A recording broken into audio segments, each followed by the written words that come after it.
inside the Liacouras Center, a place where Temple has been. Welcome back to the Liacouras Center in Philadelphia, Pennsylvania. But right now, down 7 to ECU at home, in danger of seeing that record slip. Absolutely. ECU is doing a very good job on a defensive end. They're making it hard for Temple to score. But on offensive end, C.J. Walker is really leading the charge here. And they're really getting it Our done. goal is to win this game. I hope we do. His team to a 10th win at home. Said last season was disappointing the way they defended home court. Obviously thrilled with the 9-0 start at home. But And we are back underway after a timeout. We got to do something about this. How does ECU do? Are they going to go through Walker and look to see let the double team come? Or are they going to try to get Felton more involved? Now working everything out on the perimeter. Stafford got hit caught with his hand in a cookie jar. I love that play. Moving the ball. You see how East Carolina had the ball moving, and at the last play had C.J. Walker diving. And let me apologize too. I made the reference. Because in 10 minutes, they are East Carolina or ECU. we'll be watching the biggest game of all. It'll be Georgia versus Alabama. And I think we'll be rooting for will be Georgia Bulldogs. Especially with the physicality he brings, trying to slow him down. And his first step is to watch. Yes, it will be Georgia Bulldogs. You know he's going to step, and you dive quickly. That's a very underrated thing in the toolbox a lot of teams don't use. Is slipping before you set the screen. It really puts the defense on the defense. Walker off on the first free throw, knocks down the second, 8-point game. Great D by East Carolina.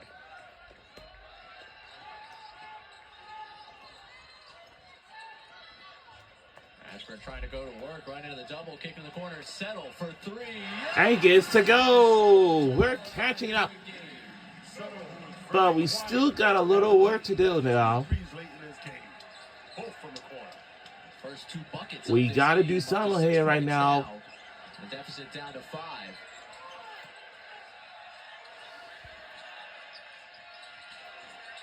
They tried to run the same exact thing right there for Walker. I like that matchup with Zion and C.J. Walker. That's a real good matchup with them.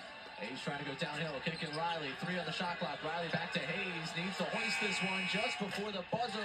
Shot clock violation. Knocked around. Barry able to come up with it. Good defense by Temple University. East Carolina offense just didn't get it there, but they had a good shot at it. Now, East Carolina right now in that man in their D. If I'm Temple, I'm trying to get downhill. Monte Barry trying to attack downhill on one. Oh! C.J. Walker with his second foul, I believe. We know he killing Temple on the defensive end. I mean, offensive.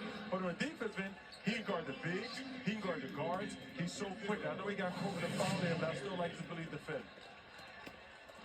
Look at Barry there. That was good, D. That was good. I thought that was another call the referee's going to let him play through. I agree with you on that one. Looking at them at first, maybe he leaned one way. All right, we're back within 4. So this is going to be kind of pretty interesting situation because if we make this one, because if we do make this one, now he's guarding Felton coming across half court. But that doesn't bother Felton. He's so strong. Like, he embraces that contact. Okay, Whistler and a timeout going the way of ECU with 2:11 to go in this second half.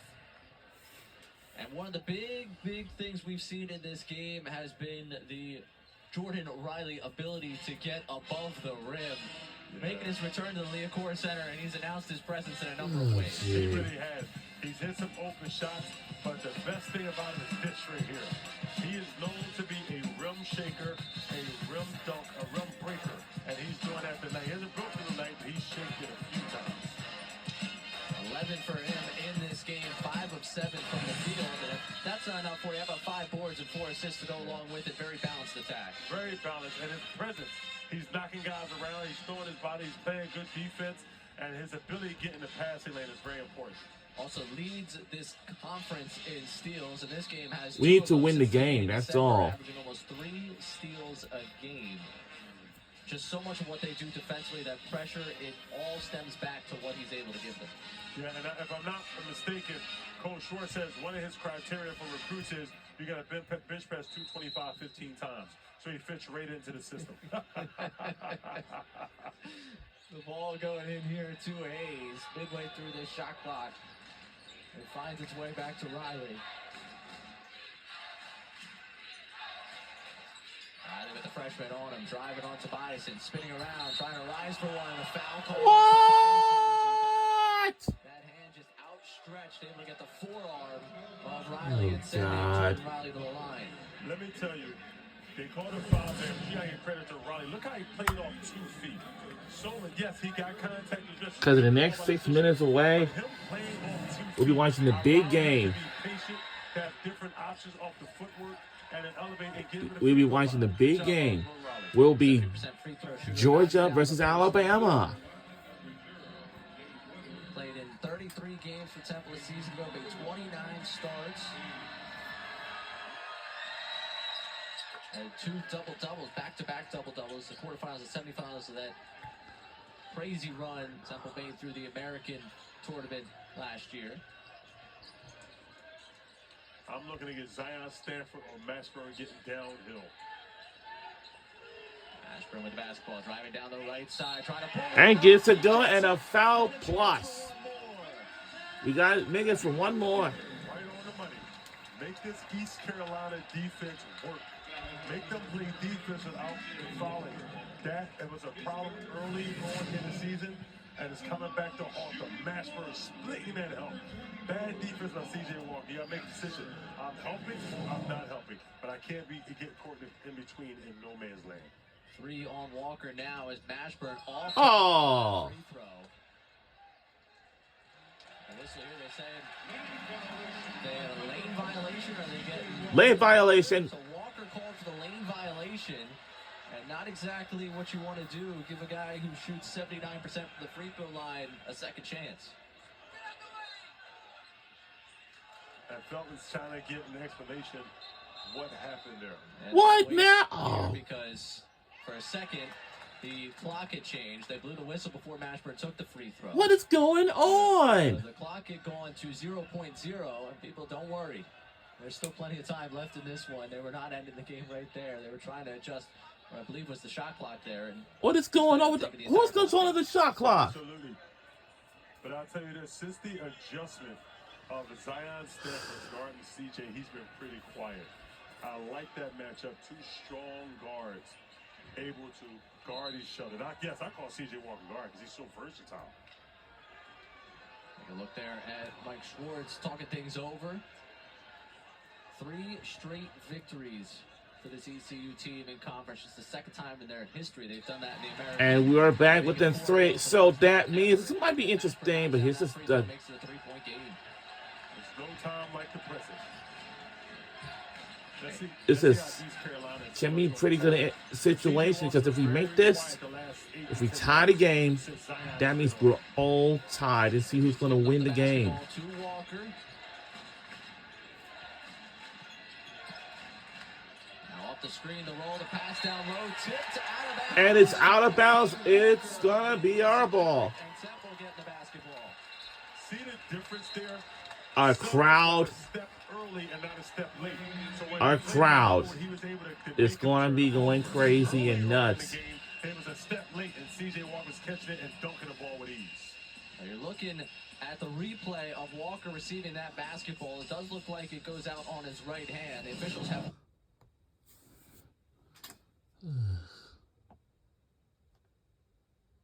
They get a switch.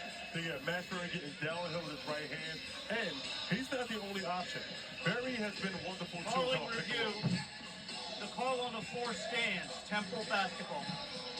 Temple getting the basketball back here off of that turnover. Our goal is to win this game. I'm hoping that this is not a tough game, you know.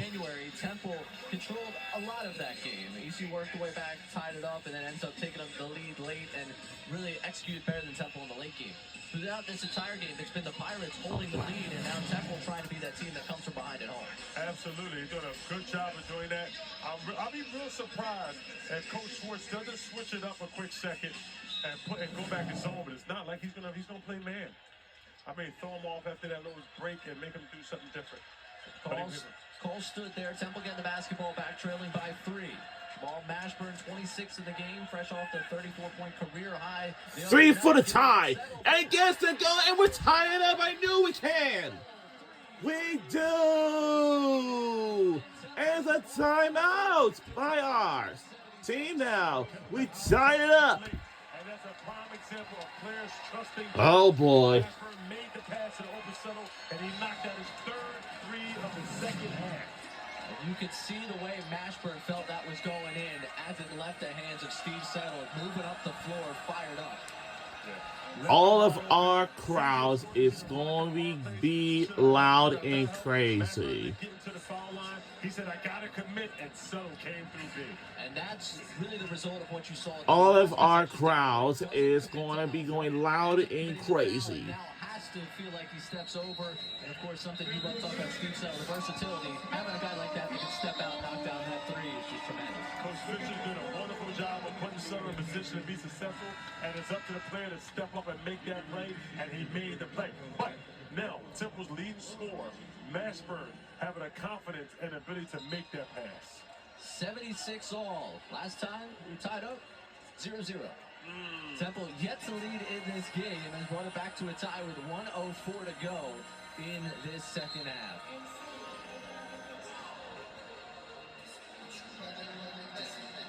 Now, believe it or not, I think CJ, I think Felton might feel, hey, you've been kind of quiet. Let me turn it on a little bit. Let's see if Coach finds a way to get Felton going right now. 1 minute to go. We're under a minute to go. Let's see who can win it. Up the floor for ECU. Oh! Tipping it away. Felton wants that ball. East Carolina's leading scorer. Oh, that's it. Turnover. It's back to us. Tried to feed the opposite corner and fed the front row. Great help defense by Temple. He got to that right hand. Temple brung that help. And then O'Reilly, baseline drive, baseline drift. East Carolina's guard didn't get deep enough for that baseline. Tobias into Mashburn. 40 to go in the game. All right, we need to break the tie because we don't want to go into overtime. That's only concern. Mashburn, the drive, rising, firing, no good, short, and a board pulled down by ECU. Shot clock unplugged, and the Pirates with the basketball. If we go to overtime, just like we did against Charlotte, Getting completely to the rim. Hayes with all the right, basketball. they're going to take a timeout. Taken So, by ECU with 19.1 to go in the second half. Two teams that have played their entire conference seasons. Digit games coming down to the final possession here from the Liacouras Center. I'm glad to be part of such an incredible game. all right, so after we watch this game, then we do have another big basketball game that we're going to watch. It will be Georgia versus Alabama. That's a big game, big one. And especially just like football is, they have played against each other since 2007. And that's a big game. That's a big one. But with that being said, it started with his teammates showing confidence in him to make the What about Pat McAfee? Can he be there? Now, you talked about the confidence on the other end of feeding Felton, seeing the opportunity for Felton to make something happen. Do you think that's where the Pirates are going to go again this time down the floor? You know what? You see, we got two ways here. C.J. Walker's having an incredible game and Felton has been very quiet. But I wouldn't And that's say our he's band over here. Lately, C.J. Let's get you in that post and look for the double and the cookout to Felton. That's Fiona right there. That's Liz right there. I know them. This game, you mentioned a tremendous game. Career high 31 points, 13 of 20 from the floor. For Felton, The scoring's not there, only 5 points, but 10 boards I don't in this know. game. It's truly incredible player. Stands 6'3", listed on their guide. I'm like, 10 what? boards and has been one of the best rebounders in all of the American. That's also something Temple has to watch in this possession. If the first shot's not there, And ECU's welcome. the team that'll get that second chance to put back to try and make it a game. Yes, second chance points has been East Carolina's calling card, and they got to keep it up. But Temple has to get a stop first, and then come up the board.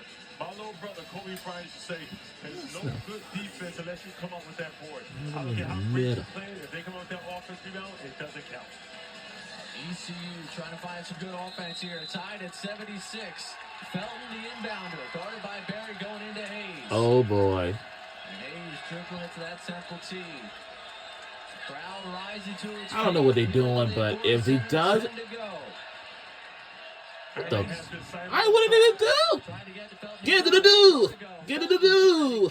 Get to the. No! We're going to overtime. Oh my God! We're going to overtime. Just like it happened to us against Charlotte last Wednesday. It's the second time I've never seen anything like this.